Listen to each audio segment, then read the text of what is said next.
Cory, glad to have you here. Glad to have this time together. It's always special with you, Tim. I was just saying before we went live, you are super generous, super helpful, super supportive. And as a pharmacist and a dad and anyone in this community, you really lift up a lot of us. So thank you. You have been buttered up. Let's go. Well, I have been looking forward to this. Fatherhood is one of my favorite topics to talk about. We've got a couple neat interviews lined up, including yours. My dad's coming on the show to do an interview next week leading up to Father's Day. You released a brand new book. I guess I'm a dad now. We're going to talk extensively about that. I got my copy, which I feel super special to get a copy of this. I had a chance to read it. I think it was in a near final draft. It was really darn close several months ago, and you just did a awesome job. We'll talk more about that here in a little bit. And we've had you on the podcast as interviews previously. Episode 134, you and your better half, Cassie, came on the show to talk about your journey as a fire enthusiast, financial independence, retire early. We had you back on episode 196. You talked about how to use improv comedy. We'll talk about your role as a comedian to create a better healthcare system. This episode, this interview, we're going to take a little bit of a different angle centered around fatherhood. And again, your new book, I guess, I'm a Dad Now. And before we get too far into the book and the discussion around fatherhood, which I'm confident is going to be rich, give us a brief overview for those that don't know who you are and the work that you've been doing. What has Cory Jenks been up to over the last several decades? Who is this guy? Oh my gosh. Yeah, I don't make sense. I'll preface it with that. I give a lot of introductions, and I've literally, I'll keep this PG, but I'm a pharmacist. I live in Tucson, Arizona. So logically, I went to the pharmacy school at the University of South Carolina. Go Gamecocks! Right. And I moved back to Tucson in 2011. Did a residency here at the VA. Worked there for a decade plus, and I've done everything in pharmacy: inpatient, outpatient, ambulatory care. Kind of love the ambulatory care world. 2022, I left the VA and work for another company now, doing ambulatory care, but going part-time. And if you go back to the Coast at Fire episode with Cassie and I, my wife, kind of explaining why we did that, because part of that is I'm a dad of three, six and under, 6, 4, and 1, basically. Ooh. So drinking from the fire hose of life there. And beyond that, I've been doing improv comedy and comedy in general for over a decade, which is not a normal pharmacist combination, but there are other of us out there. And so I do that and have been really working on reaching out to healthcare organizations about applying these skills, which are not just being funny, but are listening, empathy, communication. You wrote a paper in 2019 kind of talking about pharmacy residencies, deficiencies, how our GPA is not measuring everything we need to be successful. And it really dovetailed nicely with the start of what I was trying to do, because I realized I was never going to be on Saturday Night Live. So I can go and do fun. At least yet. Yeah. Maybe I will get really famous and I will then host. Who knows? I will not limit myself. So now I'm basically a convention breaking pharmacist. I get people off medicines when I work in my practice. I do a lot of diet and nutrition counseling. I apply comedy to healthcare, which is not a normal thing. And now I'm a 2-time author. So that's my other book is over my shoulder here, Permission to Care, Building a Healthcare Culture That Thrives in Chaos, came out in 2022. So if you're not a dad and you work in healthcare and you're like, I don't need a dad book, well, you can get that book too. I think that I get uncomfortable talking about all the stuff the stuff I do, because I don't love the narcissistic view millennials often have of like, I'm doing all these things, but it's just, I like doing lots of stuff. And if we get into fatherhood, my dad is always someone who's couldn't sit still. My grandfather is always someone who couldn't sit still. And I think Jenks men just like doing stuff. So I do lots of stuff. It doesn't always fit into one category. And I think that with what I'm doing with this fatherhood book and what I do with some of my other speaking, it's not just healthcare and comedy. It's being willing, able, and I'll use the word brave enough to break the conventions to live that fuller life too. Yeah, it's interesting, Cory. You often say break the conventions, which I see you very much as that person. I also see you as a very intentional person. That's the theme, the word that keeps coming to mind for me, whether it's as a father, husband, in your financial journey. Obviously, we're going to talk about fatherhood today and your physical fitness. We'll talk about the tie between that and fatherhood as well today. But I see a thread of intentionality and really encouraging, motivating, inspiring other people in their own journey. And speaking of intentionality, it takes intention. It takes work to write a book. This being your second one. And you and I both know that when you're self-publishing a book, there's a big investment of time and money, and it Mhm. ain't about the money. No. And so my first question is, why write the book? What were you hoping to accomplish when you sat down to write, I guess I'm a dad now? I said too much time, money, and sanity. It was like I need to throw a lot. So part of the inspiration for the book came when I cut my hours to help watch the kids a couple days a week, Hmm. hanging out with them at the park and watching other parents and dads interact, or in my case, like not interact with them, like being on their phones, being distracted. And I'm not going to pretend I'm a perfect dad. And then the audio version of this book, my brother-in-law is he's a musician and has a studio, so he helped engineer it. And he said, Cory, if this is a parenting book, I would expect to have a lot less like self-deprecation. I'm like, no, I don't want to be someone who thinks they know it all, because I know they're lying. So I'm not going to say I've never been on my phone around my kids, but seeing a lot of the checked out dads, it just sort of sparked an interest and a perspective in me of like, there's a joke there. And I literally wrote a joke in my notes phone of like, first idea for the book was, when you're at the park, make sure you're not looking at your phone. And yes, I wrote this as I was on my phone. So if you don't heed this, we'll have wasted the fact that I ignored my kids for 5 minutes, like writing this down. And then from there, it just sort of snowballed into other observations about fatherhood, like my own, our own struggles as parents, because I do this along with Cassie, my wife, and observing other dads, good, bad, my own shortcomings, my own wins, and basically then trying to turn everything into like a joke so that it's more easily digestible. Because I think the other impetus for the book was reading, we talk about intentionality. Like, we read some parenting books, and they can be heavy, they can be boring. It's an understatement. Yeah. And with the acknowledgement that, if dads don't do our job, like, society kind of collapses. So it's a really important job. And I start the book off with some statistics that show that. But also, like, if it's not fun and funny, dudes aren't going to want to read it. So that how can I turn this message into something that's easily digestible, realizing that I don't know if you're a Seinfeld fan, but I have a friend that's like, we could just talk in Seinfeld quotes for the next hour. Yeah. Like, we could try to give me like 2 steps of the Krebs cycle, which we had to learn like 7 times. We couldn't do it, but we could go through Seinfeld quotes, because when it's funny, you're going to remember it. And so that's kind of the other goal with this book, is using that comedy side to turn it to funny, but also using that pharmacist analytical brain to analyze something and sort of flip it in a way that's like, okay, yeah, that's true. It's funny. Cory made fun of himself or some other unfortunate dad that I observed, and I will not make that same mistake. Yeah, it's interesting. You mentioned the self-deprecation. I thought the humility was there throughout. The acknowledgement. You gave the phone example, but many others throughout the book where you're in it, right? 6, 4, and 1. It's not like you're waiting until a far off date in the future when you can look back with a glossy version of what was reality, right? You are in the thick of it. And I think as you're writing in the thick of it, in the moment, it allows for it to be very real, very authentic.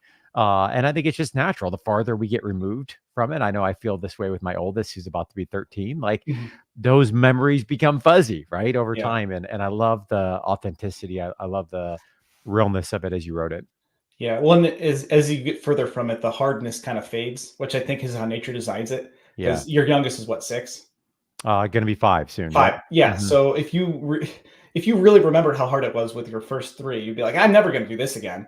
But nature's like, we need more people, so let's forget about that. And I think it's the same with anything. Like, you look back, pharmacy school wasn't that bad, or high school wasn't that uncomfortable. Like, no, it was terrible. It felt terrible at the time. And so the subtitle of this is A Humorous Handbook for Newish Dads Who Don't Want to Suck. So it really is for that thinking about kids up to about age 5, which is when I finished writing the initial draft. And so, and I say it in the book, like, if you want advice for raising a teen, I couldn't tell you, because I've never raised a teen.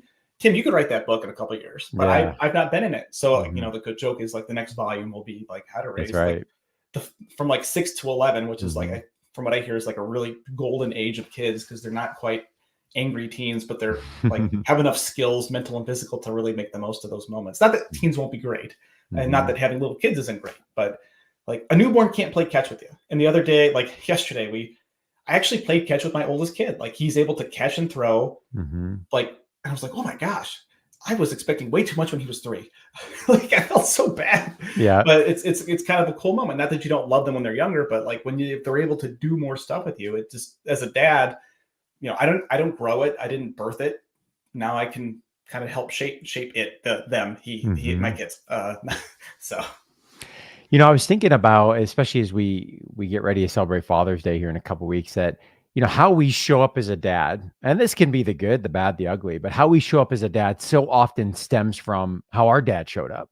Hmm. And, they did the best that they could. And obviously how they showed up was largely from how their dad showed up. And, based on the dedication where you give a shout out to your dad, I suspect that he's had a big influence on you and your journey of fatherhood. So tell us about Papa Jenks.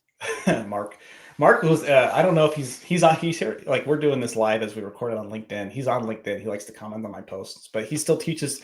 He's a PE teacher. He teaches at the University of Arizona now in the College of Ed, but I think he was someone that really showed by example. He's from a small upstate New York town. A few things about upstate New York. His parents, my grandparents, were like, that generation was called the silent generation. I think they named it after Harry and June. Like, not that they didn't love you, but they just dinner was very quiet because we're eating, and that's in not a lot of feelings talk, not a lot of like warm I love yous, but a lot of showing love by all the memories I have with my grandfather, building things, having those memories together. And then my dad, like, he loved me. He was always there to support me. And unfortunately for him, like, he was a great athlete, played college football. I was not that good, but he still supported me, helped coach me. And I think that the big things I got out of it from him were how to work hard, and we talk about finances. Like, he was a teacher, so in the summer he was off, but he would teach swimming lessons. He would coach to earn extra money. And I remember going with him to the place he taught swimming lessons because they had a place where I could play. And he's like, all right, well, this is our vacation this summer.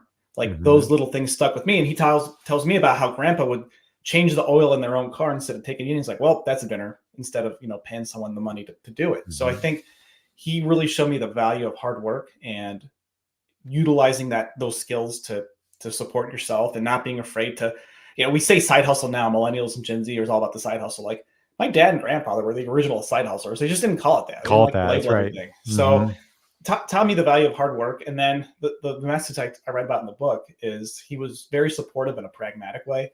Like, I would be, I'm going to pharmacy school, Dad. This is healthcare. This isn't just teaching kids dodgeball. Okay, this is big time stuff.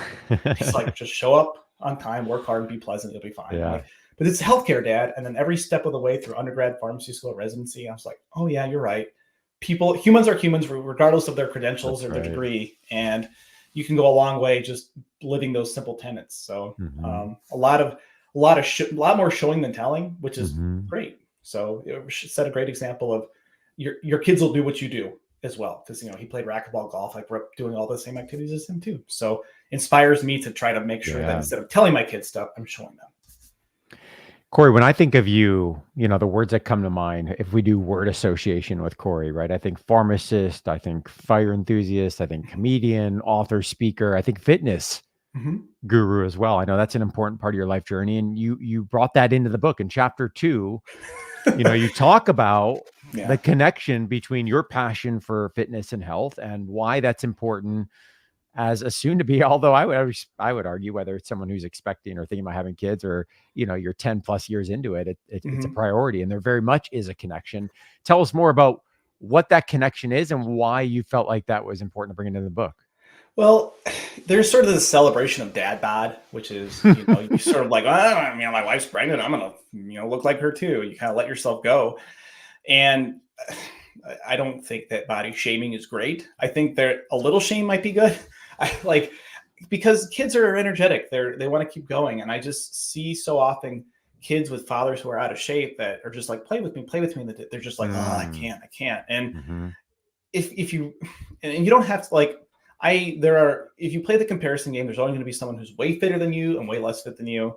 But if you are able to keep up with your kids, have some muscle, like every night my kids fall asleep in a different room and I have to carry them into the other room. Like, my 4-year-old's 40 pounds and he's on the other side of this full-size bed. Like, there's some functional fitness there, picking up 40 pounds and lugging it across the hall. So if you really want to be there for your kids as a dad, I think it's non-negotiable to be in shape to be there for them and also to set the example, because I can't tell you the number of kids I grew up playing Little League or soccer or whatever that their parents are very out of shape and they're like, you go play sports. And the kid's like, well, you're not doing anything. Right. So, like, what your words are hollow if your actions are not so. And setting the example, like, my dad was a PE teacher, so he was always active. He's such a I'll use the term like adorable nerd about this stuff. So send me articles about like, if you get 10,000 steps a day, you live 5 extra years, or like what, and it's great. Like that's what a great example to set. And then we see that with our kids, that for my 6-year-old's birthday, he got a pull-up bar for the door frame. Awesome. So he was like climbs and hangs, and we play, we're active. And it doesn't mean that you have to play sports or be into sports, but I think that being physically active is non-negotiable. And I think that if you want to help your kids fulfill their greatest potential, which is sort of, I got asked this on a podcast the other day, like, what's your like kind of vision as a dad? Is to help my kids fulfill their full potential. Being physically fit in addition to mentally fit is an important part, and financially fit as well. Yeah. But yeah, getting your rear in shape and ignoring the siren song of the dad bod is important in my opinion. So. Yeah, that connection you just made is interesting. We often talk about helping our kids be the best version of themselves, which requires a ton of time, attention, and understanding who they are. And each one of them is very unique. And I think that becomes a little bit more evident. Like, as I think about where my boys are at in age, I'm seeing it more and more with my older 3. And it takes time and patience. But what's underneath that is interesting, what you're saying, right? Someone's physical health, mental health. We know that as adults, that how critical those things are. When those are humming, we are more likely to be bringing the best version of ourselves, right? We feel better. We feel more engaged. We're better in relationships. I mean, there's such a stemming effect from that, which is a good segue. I'd like to kind of peek into the author's brain here. Like, for you, physical health, obviously a priority. I know emotional health, spiritual health, financial health, other things. What are the routines that you have employed in your day or your week, however you want to frame this, that have allowed you to bring the best version of Cory every day? What are those habits that you employ? This is the part where you might not want to hear all this, because it's hard for some to hear, but I get up early. Like, so with kids, they're either going to get up early or they're going to stay up late. So adjusting around my kids' schedule, and I get up around most days between like 4 and 5 o'clock in the morning.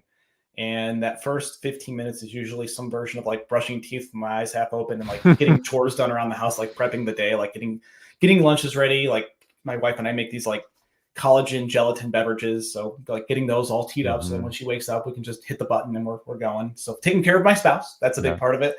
I try to sit quietly for like, even if it's just like 2 to 5 minutes, just to have a few moments of just trying to like breathe a little bit. And then 2 days a week, I'm doing a 15-minute quick and dirty fitness routine, which if you're listening or watching this, if you buy the book, I'll send you my routine. It's part of my pre-order bonus, but it's already out. So I'm just going to send it to you if you want it. But it's just a very simple, short routine, because with 3 kids, I don't have time to hit the gym a ton. And then a few days a week, it's like going for a run or doing some hit, like some like, I don't know, interval training or something like that. And I have a father in my neighborhood that we go for a run once a week. So helping bring another dad into this fold. And, he says I hate getting up more in the morning, and that's why I do it. So do that.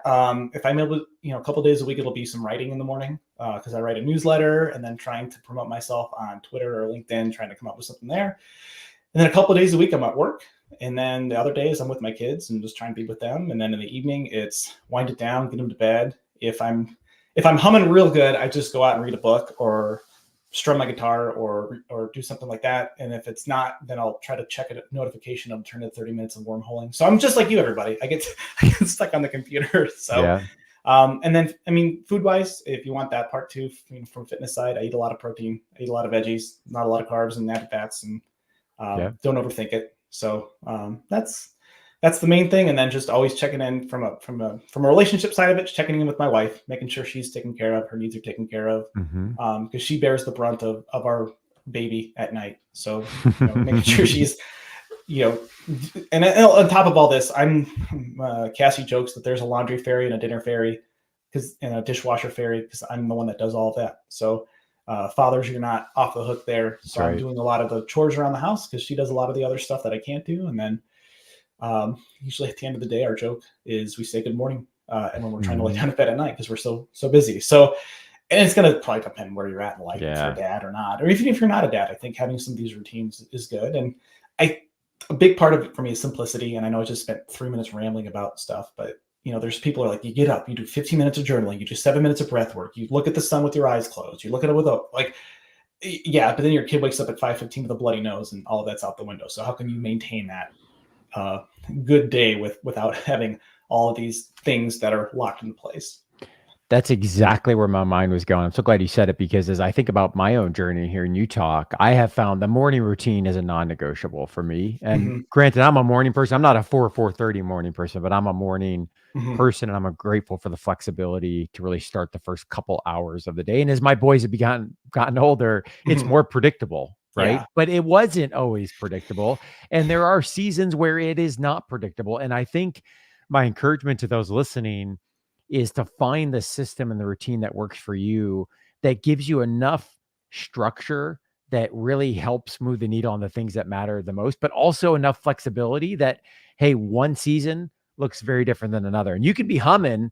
And then a month later, it's like, why aren't my kids ever sleeping? I'm not Hmm. getting up at 4 a.m. and I got to shift some of this. I'm a morning person, but I got to shift this. And Hmm. I think sometimes if there's too much rigidity, especially for those with young kids, sleep is variable, kids get sick. We know this happens, Hmm. right? That's when we feel defeated. All of a sudden the guilt comes in. Yeah. And that's not productive, in any Right. way, shape, or form. So I'm a big fan of like, hey, find the system and the routine, but especially for those with young kids, like give yourself some grace and some flexibility that things are going to change. It's going to happen.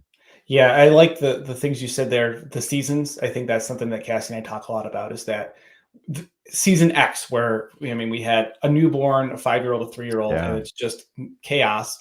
What we found works is what is the minimum we both need. Like we talk about, you and I have talked about like filling your bucket every day. Like, Hmm.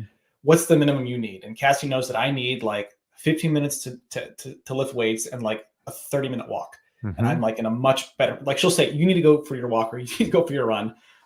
And I know that if I get that, she knows if I get that, like I'm good to go for the day. I just need physical movement. Hmm. I mean, pharmacist, I work in a job where I sit on like hunched over all day. So I need some of that movement, but for everyone's going to be different. And like you say that the rigidity you don't have to feel guilty about taking care of yourself, uh, as a parent.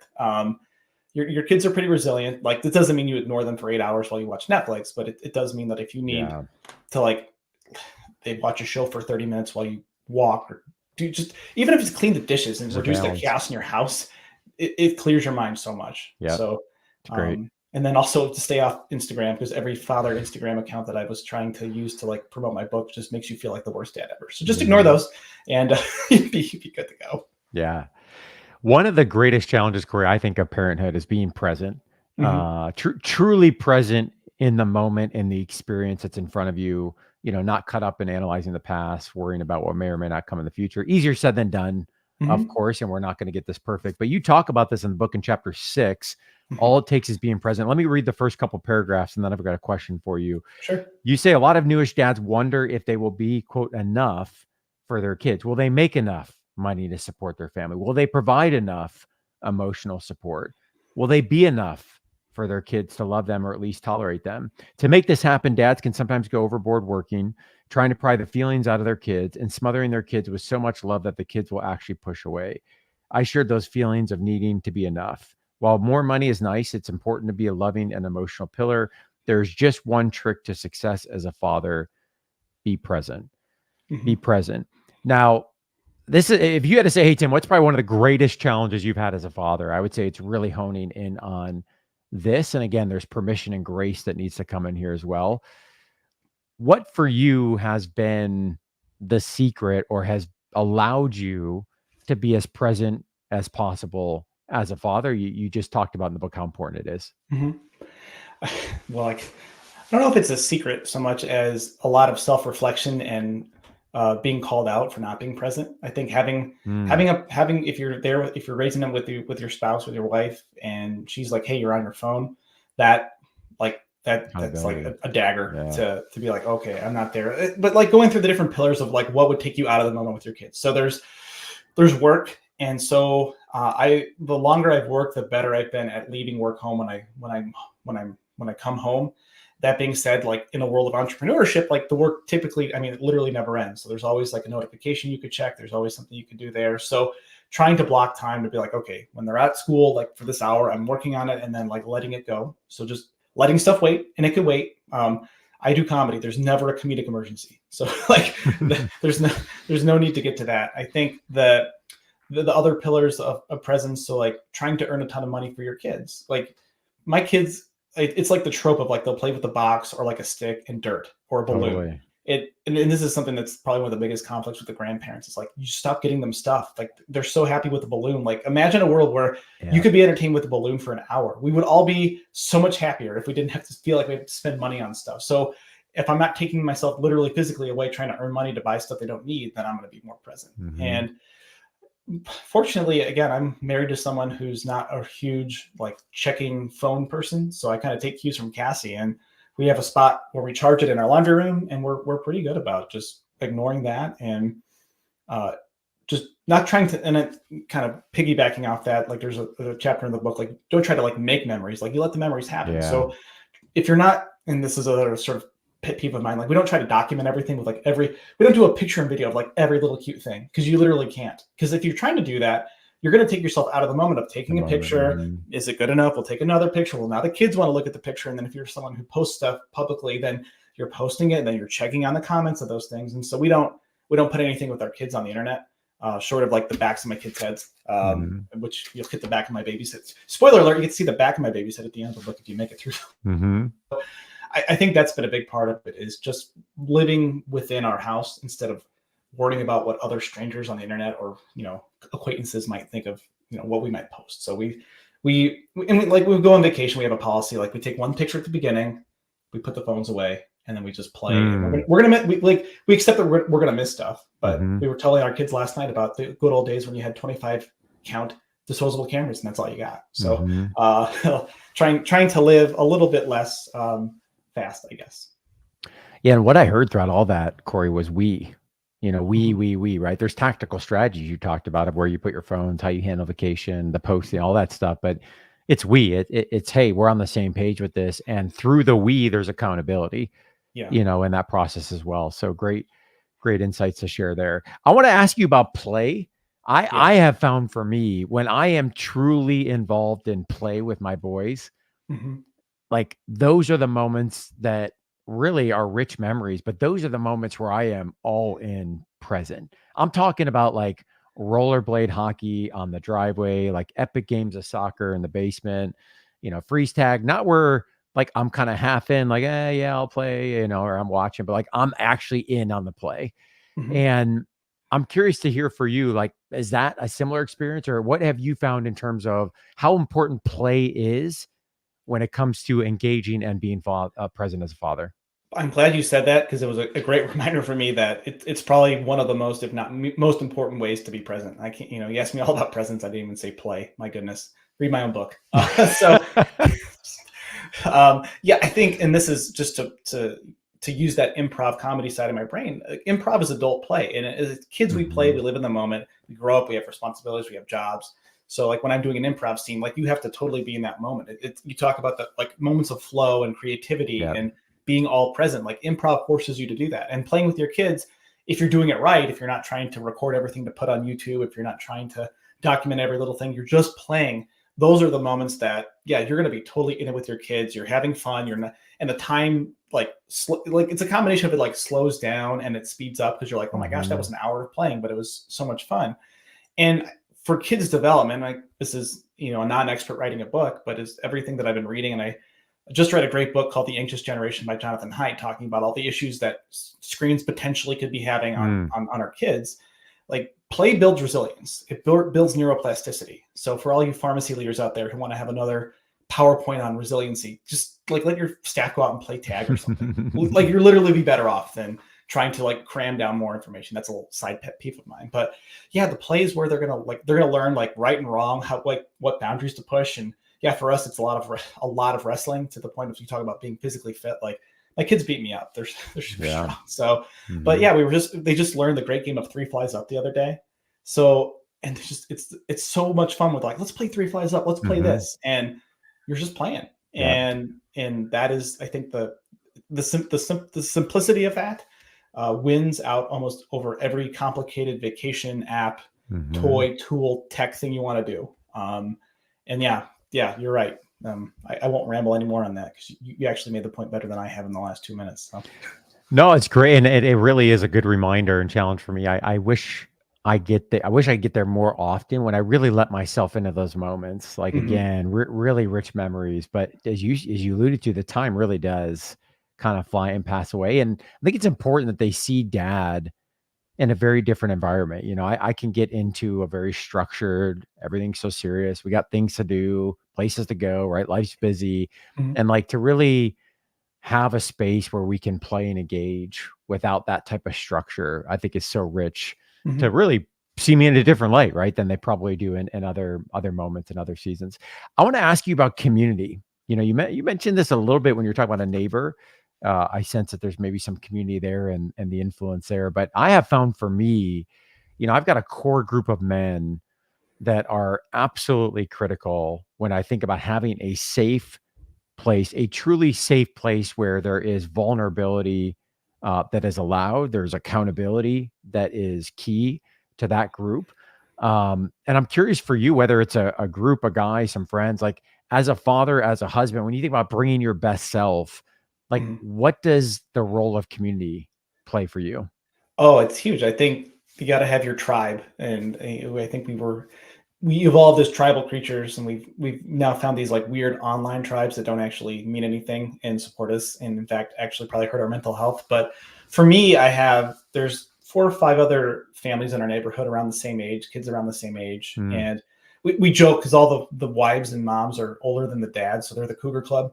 We call ourselves the Manthers. I mean, it's silly. Like you talk about play, like it's ridiculous, but it's and so we'll go on. Like yesterday, I went on a ruck with one of the guys, and he's like everyone has their own little like strength. Like there's one that's like a phenomenal engineer that helped me design and build my chicken coop. There's one that I Mm. go run with. There's the one that's like the more like feelings guy. So when I need to Hmm. talk about something like that, we go for a walk, and Hmm. it's that's really great there. And then I have friends that are across the country that it's just a I text my buddy Kendrick more than I text my wife. So we go back and forth with the wins, the losses, and just there to share and listen. And Hmm. that's one thing that, and even like yesterday at this Memorial Day party we were at as we record this, like let's talking to the dads and the moms too, like sharing our struggles with our own families and issues, and just being having just sometimes just talking about it, you feel so much better. It doesn't Yeah. solve the problem, but it helps to feel like you're not alone. And Yeah. I, as selfishly, like this book, I think for a lot of dads who've read it and I've talked to, they had these like relief moments of like, I'm not the only one who feels like this. I'm Hmm. not alone in this. And guys are not known for our open communication. Yeah, So that's right. if you can find a real life tribe, if it's an online community, but it's really supportive and productive, that's great too. And then sometimes reading a book that makes you laugh and realize, okay, I'm not the only idiot dad that does something dumb Hmm. sometimes. Like, okay, if Cory can, if Cory did that, don't feel so bad if I did made that mistake too. So and then having your group of people that have skills you don't have, mostly because I'm Yeah. not handy. So I talk about the importance of that too. Yeah, my experience has been, in the absence of community or present in isolation, I think the challenges that we inevitably will face can start to bleed with our identity, and we get those two things confused. And I think really having a group of people around us, you mentioned your book, right? People that read that and say, "Hey, wow, like I'm not alone. I have these feelings. It's okay to have these feelings. I don't have to be defined by these feelings. Like these are to be expected on some level. And there's other people that are going through this journey. And again, it's going to have highs, it's going to have lows. That is a roller coaster. That's the reality of fatherhood. And so I think whatever that community looks like, neighbors, people across the country, friends, whatever it be, is so important, and for me at least, as I think about my own journey of fatherhood. I do want to talk a little bit about finance. This is a Yeah. finance platform after all. And you talk about finance in the book as well, chapter 15, titled Money, Money, Money. And I think you scratch the surface on some important topics, life insurance, estate planning, building a strong financial foundation. Obviously, you didn't set out to write a personal finance book, so I wouldn't have expected you to go a whole lot deeper. But I want to go a little bit deeper with you, Sure. as I know this is an important part of your financial plan and journey. And as we've already established, I think there is a connection when we think about this to fatherhood as well. We're not going to relive your entire financial journey. We talked about a lot of that on episode 134 with you and Cassie, talking about your fire pathway. But I do want to start there. Fire, financial independence, retire early. I know that's been a key pathway for you and Cassie as you think about your own financial journey and success. Why has the fire journey been important, continue to be important for the two of you?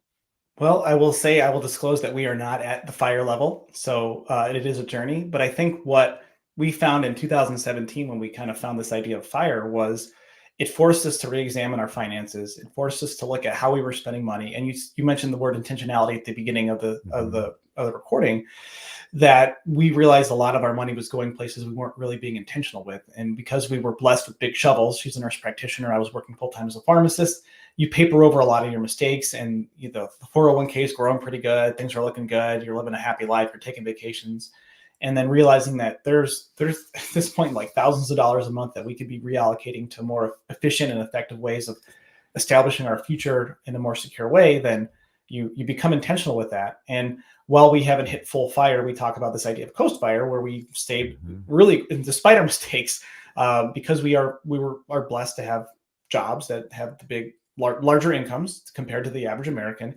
We hit a place with the idea of coast fires. You save a lot in your retirement and get to a place where at that point, like time and compound interest will get you to the finish line. And so we've more or less hit that place. It doesn't mean we've totally stopped saving, but it allocates more funds for inevitable kid expenses. It allowed me to cut part-time. It gives me a little breathing room when I invest in another self-published book. Because by the way, if you want to write a book, get really famous first, so they give you a big advance. And if you have a huge audience to start, it really helps. Just a little insider tip there. But it's been an important part of us to be intentional with how we spend money. And it's a mindset. Like, we just bought a new vehicle to us. It's an 8-year-old vehicle, but we spent 2 years figuring out what we wanted. Like, it was a 2-year process. Our family was so tired of us talking about it. But when you think about, I could spend $70,000 on a new vehicle, or I could spend $25,000 on a new vehicle. Like, what's the delta of that money? What could it be used for? What's the opportunity cost? Yeah. What's the time I'm going to spend? And we talk a lot about like the life energy to buy something, your money or your life concept. And so it really affects us when we decide, do we really need to buy that thing for the kids? Or do we really need to buy that other thing? Or would going out with 3 little kids to a restaurant really bring us much joy? No. Yeah. Save the money and cook at home and, watch a Netflix movie or something instead. Yeah, and I think the Coast FI is an interesting pathway. Not everyone obviously is able to do it. Everyone comes out with a different income level, different debt position, other goals that they're working on. But when I think about you, the journey that you and Cassie are on, now that you've got 6, 4, and 1, essentially, as you mentioned, you're not saving anymore, but you've largely checked that box because time value money is going to do its thing, right? And so you're entering into the ages where experiences and time to get those experiences is going to be more readily available, right? I mean, there's only so much you can do with a 1-year-old, obviously, but as they get older, like the opportunity to travel, the flexibility that you guys have in your schedule to do whatever it means for you guys to be living your rich life, that's going to become more available. And to have the opportunity to invest in those experiences to a greater degree, I think is exciting. And, perhaps a reason for aggressive saving early in one's career. I am curious. I know one of the most common questions I get, Cory, when people are thinking about really FIRE, any part of the financial plan, is how do me and my spouse get on the same page? One person maybe is an aggressive saver, one is not, or there's different philosophies, different mindsets, different ways that they grew up with money. So for you and Cassie, as you've been on this journey, I sense you're very much on the same page, but what allowed you, the two of you, is that where you started, or was this a process that you guys developed over time? I was definitely much more like the saver mindset. Not that she was like a frivolous spender, but I think what we did was a lot of shared, like we did podcast and book clubs. Like I would literally listen to an episode of YFP, send it to her and be like, hey, what do you think of this idea of an HSA account? And, and the various financial podcasts, but I'm going to plug you guys because you're the best and you're pharmacists. Oh, thank you. If you Google other resources, you can find them, but YFP is a great place to start. So you listen to a podcast, and we do a book. We do book clubs together. So we would read a book, or because she's busy with the kids, I read a book, take notes, and go through the highlights with her. And it provokes questions, it provokes discussions, and it's never you spent this, I can't believe it. You didn't spend this, I can't believe it. I don't know. I'm very blessed to be married to someone who's like, we're both, when it comes to finances, pretty reasonable people who want to meet in the middle and have not had a lot of, I can't remember a money fight, honestly, we've ever had. Because maybe the only one being like, Cory, we can spend more. Like, okay, fine, we can save less. And that was the hardest thing, was to take the break off the savings. But I think turning it into an activity versus a chore. If it means you have a nice dinner and talk about it, if it means you're on a walk together and you each have a Bluetooth pot, like your AirPod in and you're listening to Tim and talk about something, Mm-hmm. and you pause it and say, that was good, or I don't understand that. That's where we started, and it really hasn't been a huge conflict for us. Yeah, and I love the concept of the book club and just getting thoughts moving, right? Conversation starters. We did an episode not too long ago around 25 financial discussions that couples Yeah. should have. And it really wasn't about like, hey, you should do X, Y, and Z. It was about start talking about, these areas. And there's of course more questions than that, and figure out for the two of you, what does it mean to be living that rich life? What does it mean to have that balance between today and tomorrow? And the back of your book, you reference several books, one of which, I know has been transformational on my journey, Die with Zero by Bill Perkins. But even reading books that have different philosophies, different perspectives, just to get things moving conversation wise, Mm-hmm. and figure out, hey, for the two of you, what does success look like? And I often share that we get in the weeds with the X's and O's. All of those are important, but we often have to start at a higher level, which is what is the vision? What does success look like for the two of us? What do we want this to look like for our family? And then from there, the X's and O's have to support that vision. Yeah, I think I skipped over the strategic vision and goal setting and skipped right to the tactical stuff that we would do. But yeah, I think Yeah. you nailed it. I think what helped us get on the same page was, what do we want our life to look like?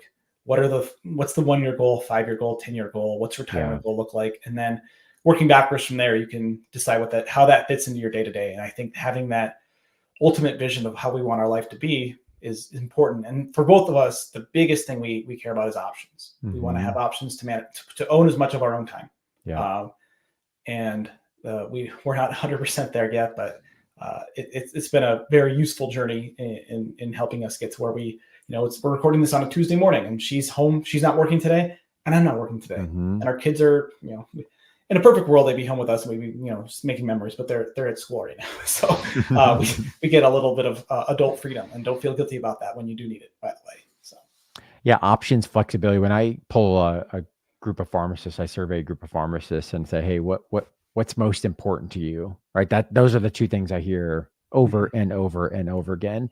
And sometimes we get lost in the weeds of, hey, do we need 2 million or 2.5 or 3 or 3.5 million? And those are good conversations, but really it's often the emotion behind that. What are we trying to achieve? What does that vision look like? Cory, this has been great. So yeah. I guess I'm a Dad Now, a humorous handbook for newish dads who don't want to suck.